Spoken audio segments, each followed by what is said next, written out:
Hello. So thank you very much for that very nice introduction.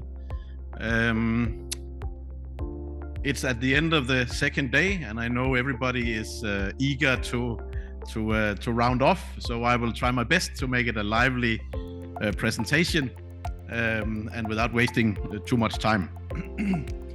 The title for my presentation is Formulating Aquaculture Feed: Is Sustainability a Nice to Have?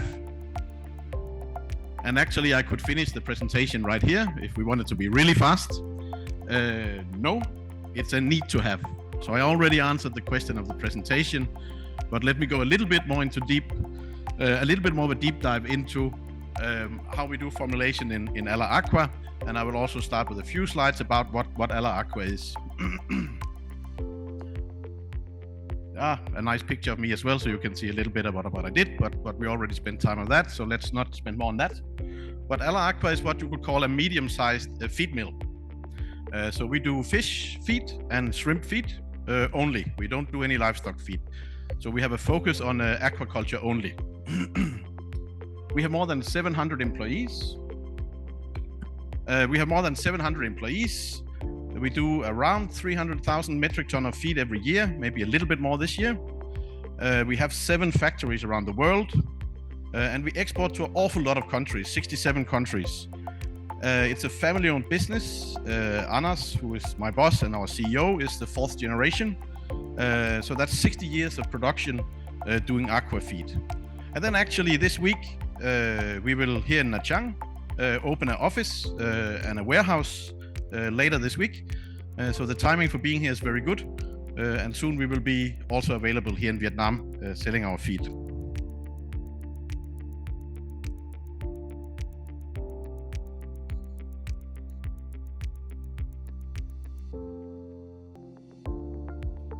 We are having some technical issues, but let's see.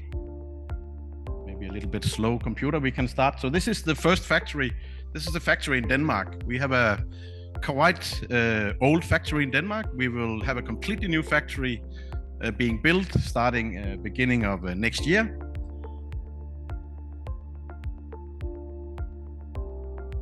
Let me see if I can get them all up so I don't have to stand and do them one by one. Oh. Now it's catching up, I guess. So these are the 7 factories. We have 4 in Europe.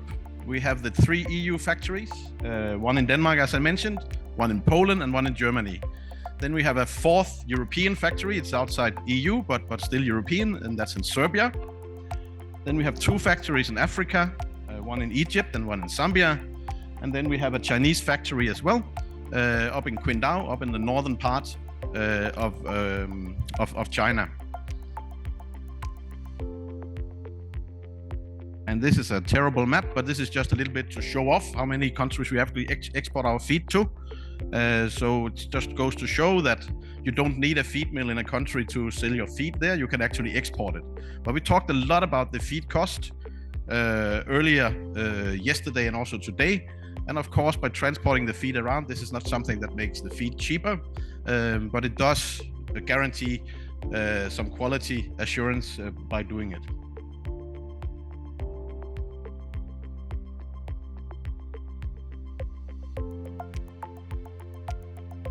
Okay, so although our main business is for sure, our core business is making feed for fish, we do have a facility as well that slaughter the fish. We have 7 or 6 fish farms now in Denmark where we do rainbow trout.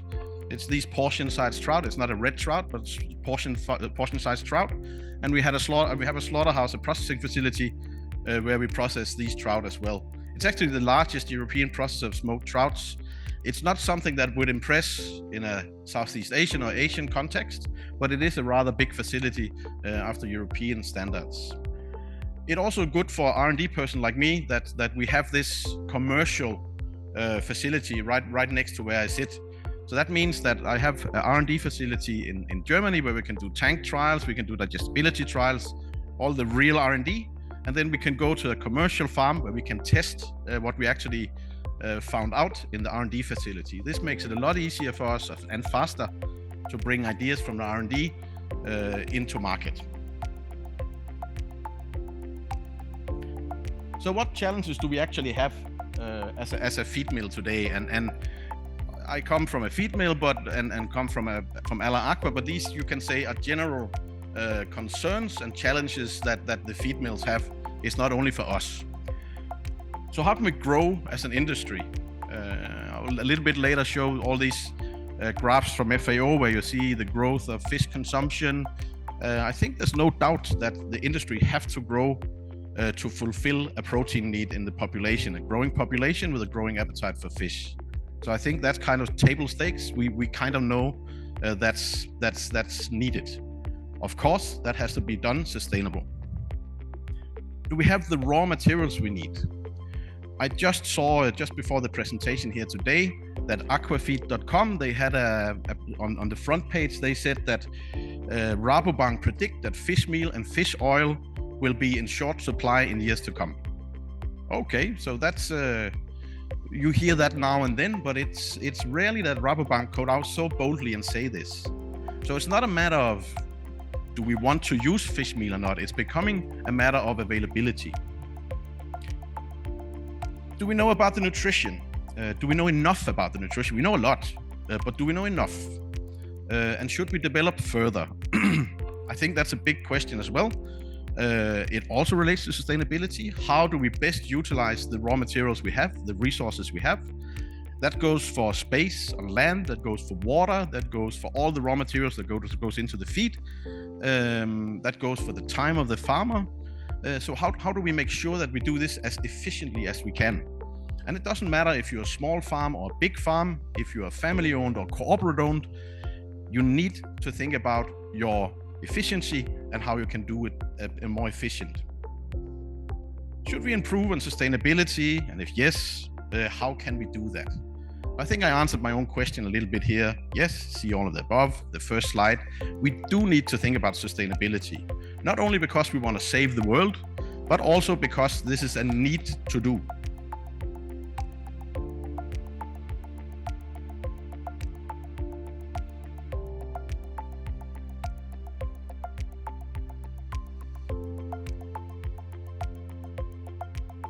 We have seen all these fine presentations during the last couple of days where the team have made beautiful presentations on what's happening next.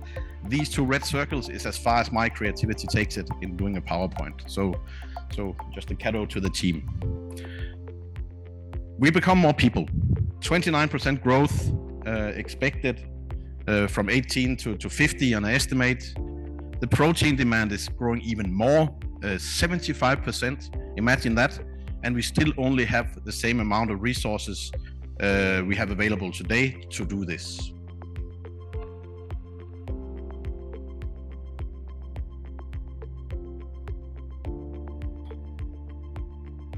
It's like magic, this one. Sometimes it works, sometimes it doesn't. This graph is like, you can say, the second hour you study about aquaculture, you will have seen this graph. So it's a very, very widely used graph showing that aquaculture have long taken over fisheries. You see the stagnant fisheries and the growing aquaculture. So the growth in protein demand cannot be fished out of the seas. We have to farm it. If it's on land or in the sea, that doesn't really matter, but we cannot fish our way out of the problem. I think that's clear. So this is also talking to everybody who agree with me, I guess, on this here today, but it's just to underline that for these 57% growth, we cannot look to more fishing boats, looking at more fish from fisheries. We have to farm it.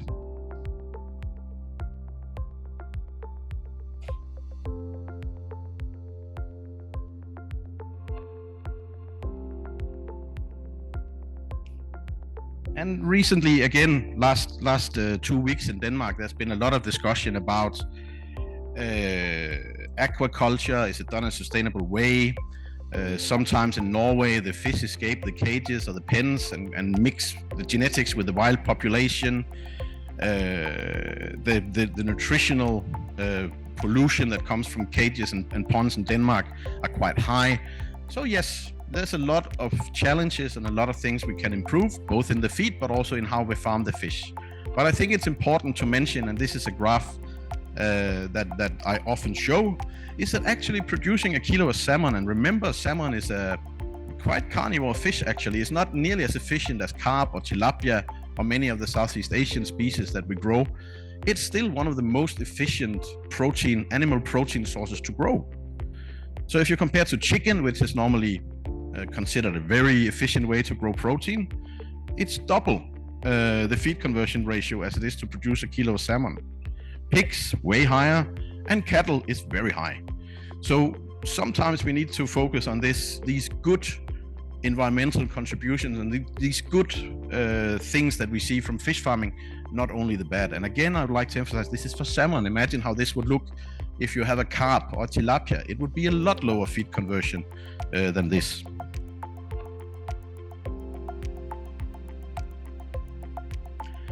So for the raw materials, this is just to say a little bit of the history, and this is something I stole from Brett Glenn Cross, who's what is Brett now? He's working for IFFO, the fish meal organization. He was a professor at Sterling in nutrition, so he knows a lot about these things and have been part of this even longer than I have.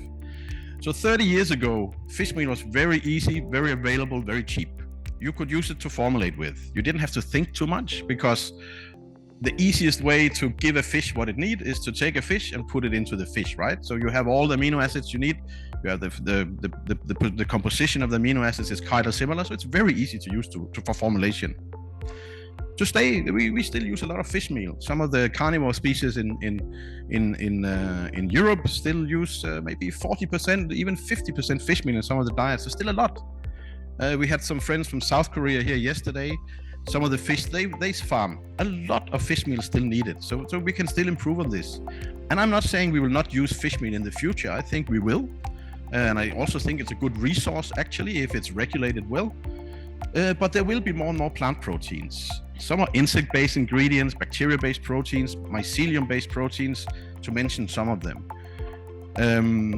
This is just how it is. We will move away from the fish meal. Also, we see fish meal constraints, so we need to find something else. It doesn't mean we will never use fish meal. We will, where it's needed, but we will go more and more together the plant proteins. Plant protein concentrates are becoming very available. So, as the introducer said, that I've been living in Asia for many, many years. So you have rice protein concentrates in this part of the world. When I go back to Denmark, we have faba bean protein concentrates, we have barley protein concentrates. So a lot of different protein concentrates from plant-based sources that are really good to use. You have to be careful.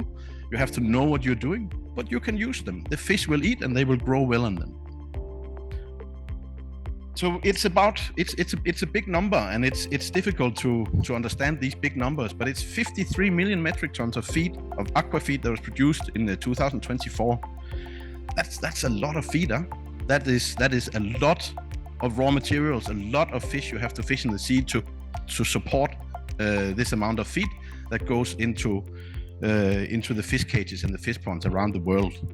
It is also something that we can be extremely proud of, I think, as an industry. So imagine that, 53 million metric tons of fish feed.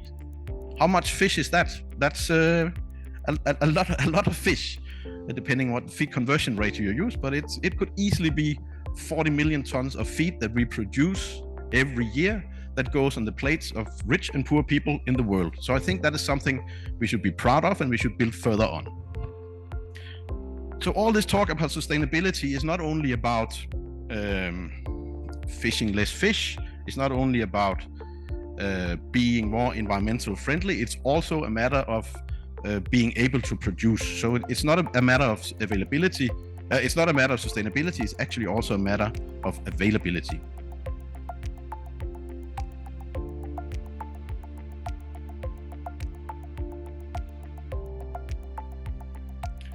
This is just as an example what can give guys like me gray hair and troubled minds. So when we had this incident in Ukraine between Russia and Ukraine, you could see the FAO food index shooting up, very steep, very steep. And what happens when you see this? The R&D team, that is actually me during COVID. I was letting it all go a little bit there. But you can see this is very stressful. This is very stressful for the R&D team, for the formulators to deal with, because we have to do consistent feed with prices that go up and down like this. So it's really difficult. And you can only explain the farmers so much. If the price of the feed goes too high, they cannot make a business anymore. So they will stop to buy. Many will understand, yeah, of course, you don't change the quality and the performance of the feed, so it goes up and down in price. I understand, but only to a certain limit. So when you see big swings like this, it really troubles the R&D people in the world.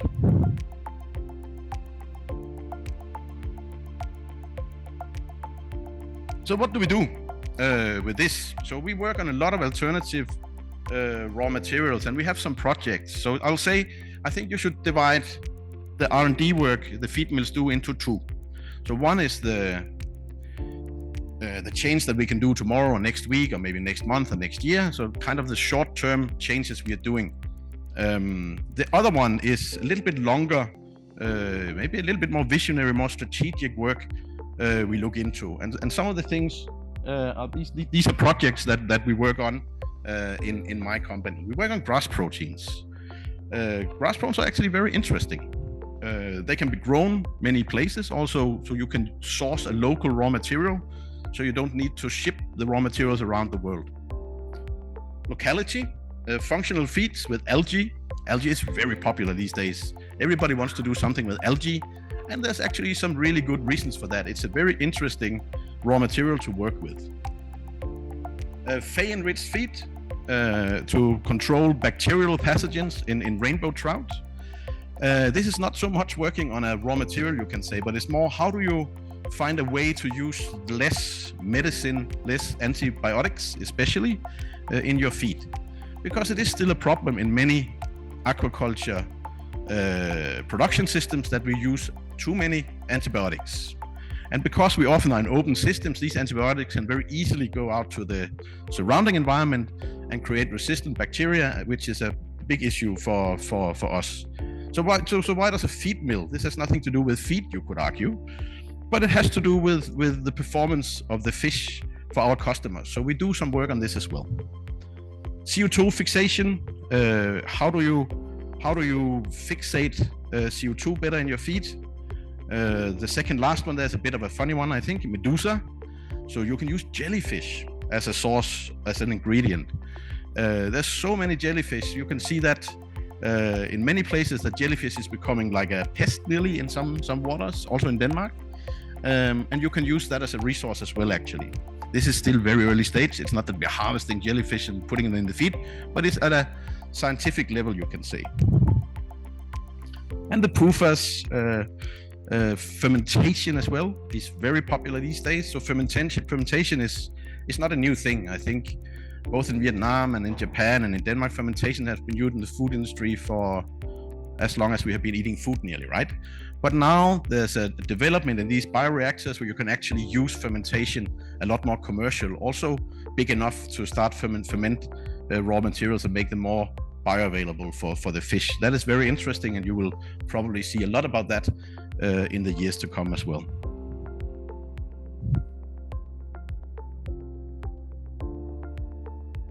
And I promise this is the last selfie. So that is how we look when we are really relaxed and we have a lot of raw materials available. We don't have to worry about price. Our raw material basket is big enough to have a stable price and stable nutrition available.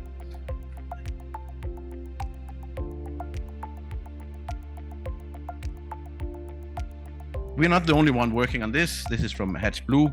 You can see where the development states of different alternative raw materials, new raw materials, you can see. This one doesn't work. Oh.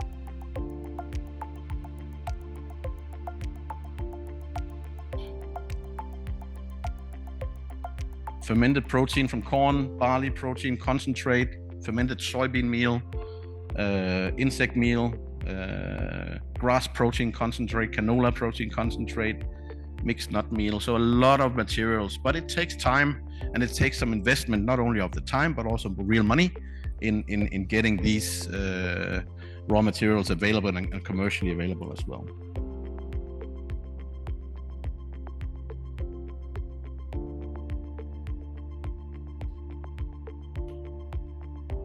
So in all our hunt and all our search and detective work on finding these raw materials, we cannot forget that high quality feed is still the most important for not only the growth, but also for a healthy fish. So all these new things it's really important work to do, but it's even more important that we don't let our customers, the farmers, the primary producers, try out these ingredients without us probably knowing that it works. And this is also about existing raw materials and improvement of using existing raw materials, but selecting raw materials for feed mill production is really where all the, how can you say, where the art is in doing the feed. The formulation of the feed is actually not so difficult, you can say, if it was only the formulation. But how do you make it work at the factory? How do you make it work with varying quality and price of the different raw materials? It's quite a puzzle to make to put together. I had a boss in a previous job. He said that this was making the elephant dance. So it's a big heavy thing you have sitting there. So how do you make this whole thing work together and actually perform well? So it's not an easy task, but it's also very interesting work for us to go through, of course.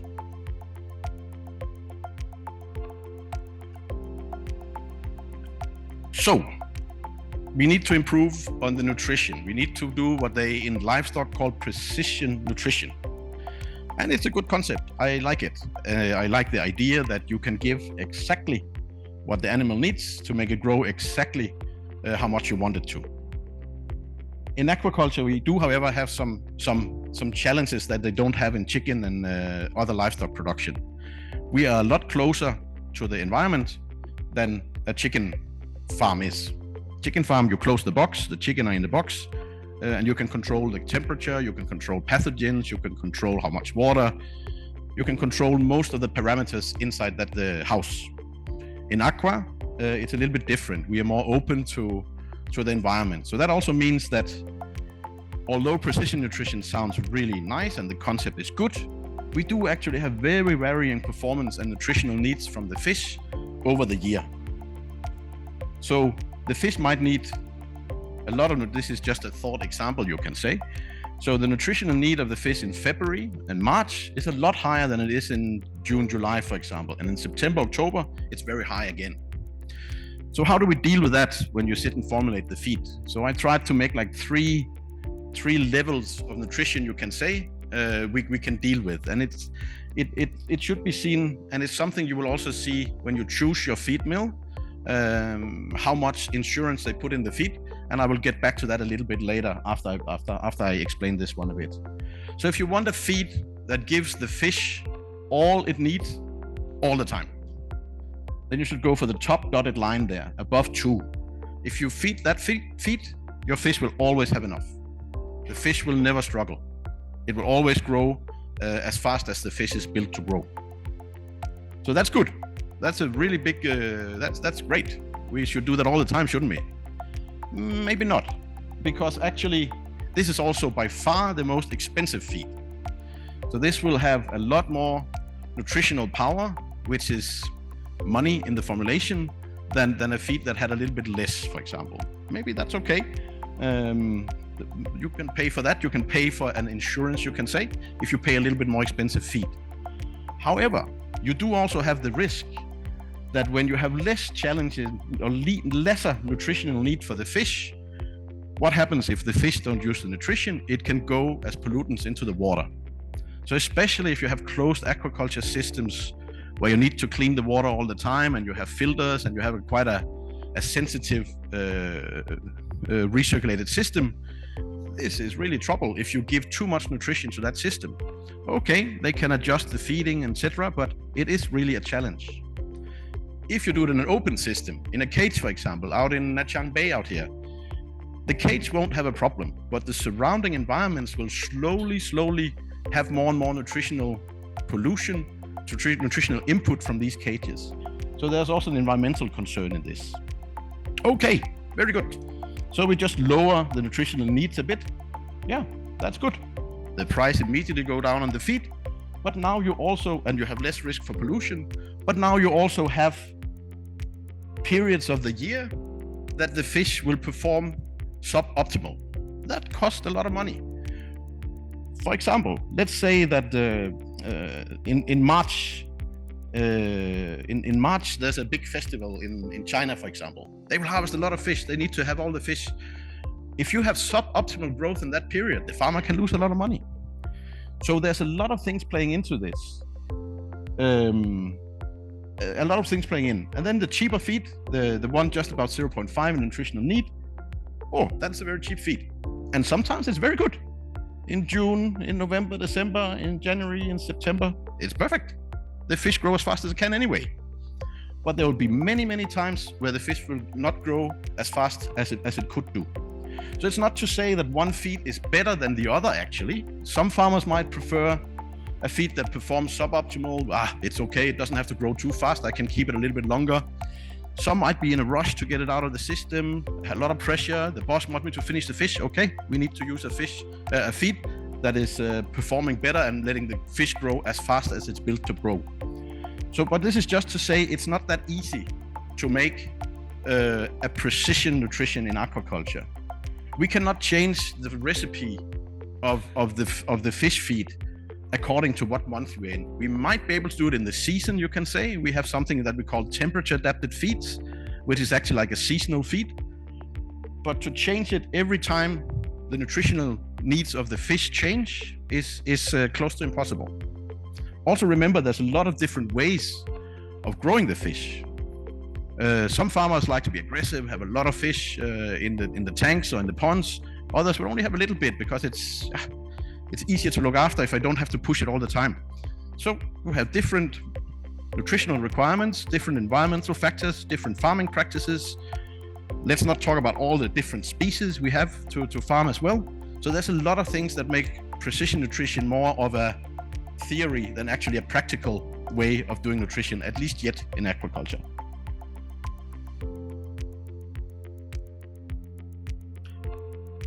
So how do we select a new raw material when we want to try a new raw material? So this is if it's completely new. This is not just another source of poultry meal or another source of fish meal. No, this is if we want to use barley protein concentrate and we never used it before. So there's 1, 2, 3, 4, 5 steps that you have to go through. First is the palatability. Does the fish want to eat the thing or not? So you make a formulation with a very high inclusion rate of the new raw material. You don't worry about growth and pollution of the water and all that. You just want to see, does this taste good for the fish or not? If you pass that, you go to digestibility. How digestible is the protein? Especially for the plant proteins, this is something you have to be very careful about because it will be different than fish meal. Then you go to the growth. How fast do your fish grow on this? The health of the animal, and finally the end quality of the product.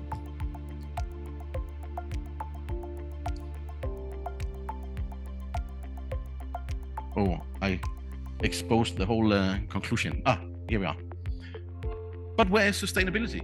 We have not looked at any sustainability factors in this quite, how can you say, school way looking at selecting a new raw material. But of course, sustainability is part of the whole path. We wouldn't even get to this before we have checked if this is a sustainability resource or not.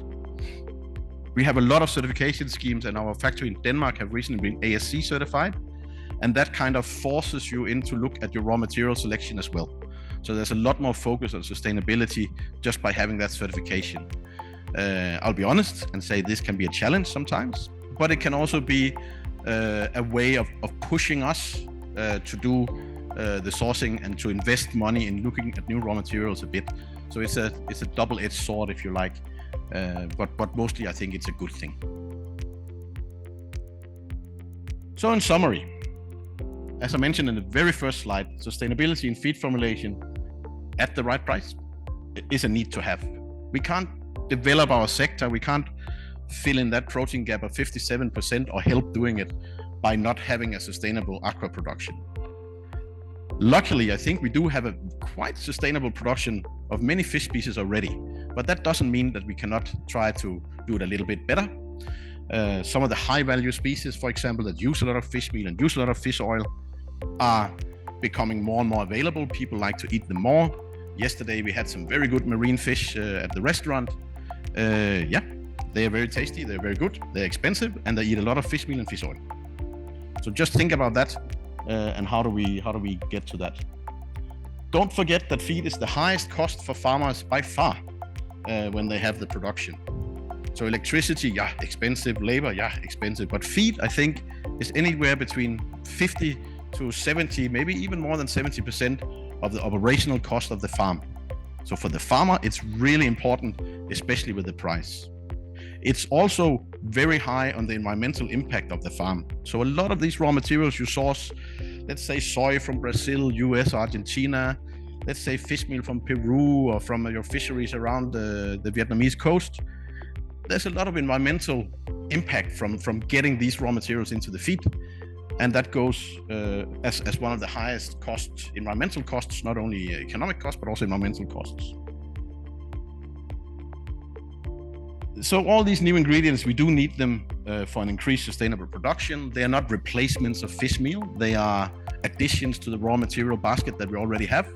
I think sometimes, at least 10 years ago, we saw we have to bring the use of fish meal down and we have to use less fish meal. Okay, I also agree on that, but I think you should look at these alternative ingredients as just as another tool in the toolbox for the formulators and for the R&D to make a better feed, more stable, more consistent performing feed and a consistent price. I think that's all farmers want. Sometimes actually they're less worried about a high price, but more worried about a price that goes up and down. How can you plan? You cannot plan. If your feed costs 100 this week and 200 next week, it's impossible to make a business plan. So if you can make it consistent, that's a big help for the farmers as well. We have a huge growth potential ahead of us in global aquaculture production. I think this goes in Europe, this goes in Southeast Asia, LATAM, US, all parts of the world. I think there will be more consumption of fish if you look forward. Aquaculture has a very reasonable climate footprint, but we can always work on ways to improve. And then the last thing I have here before I close down for this presentation is that palatable nutritional new ingredients is really what is needed. And that's like a fish demand, you can say. If it's not taste good and it doesn't make them grow, the fish don't take it. Scale, it doesn't help much if you have a new raw material and you can only do 100,000 tons a year. Remember, 53 million metric tons of feed. So it has to be scalable as well. It has to be a volume and at a cost point that is interesting for the feed mills as well. That's the feed mills demand. More focus on locally produced raw materials. I think that is a very interesting point to have in as well. It doesn't have to be like that, but keep it in the equation. Maybe it's better sometimes to use a locally produced raw material than it is to use a raw material you have to ship from the other side of the world and to a feed factory in Vietnam or in Denmark, for example. So that would make it easier a little bit for the feed mill as well. You also have geopolitical issues in this. Sometimes the transport is broken down, a ship gets stuck in the Suez Canal, and all the ships get backed up. It has a big impact on the feed mills. The feed gets expensive immediately when something like that happens. And then it has to be sustainable. That's the consumer demand. I think a lot of this has to be driven from the consumer, but it is actually also the responsible feed mill's wish and responsibility. So it's something we do hand in hand with the end consumer who eat fish at the restaurant or at home at least twice a week. So those were the words, I think. Oh, back and forth. My final word, it was not the words, but I have a final reaching out to people here in the audience. We are very happy to work on partnerships, and I've been listening to some of the young students or just finished graduates during the last 2 days, and there's so many interesting things that we would be more than eager to work on together. I don't say that we can accommodate everything, but we are very open as a company to work together on these things. So any collaborations we have with you guys here is great, and I think it's a great opportunity for students and for newly grads as well, to get to work in a very interesting industry as the feed industry actually is. And then that was the end of the presentation. Thank you very much for listening, and I hope to see you again next year.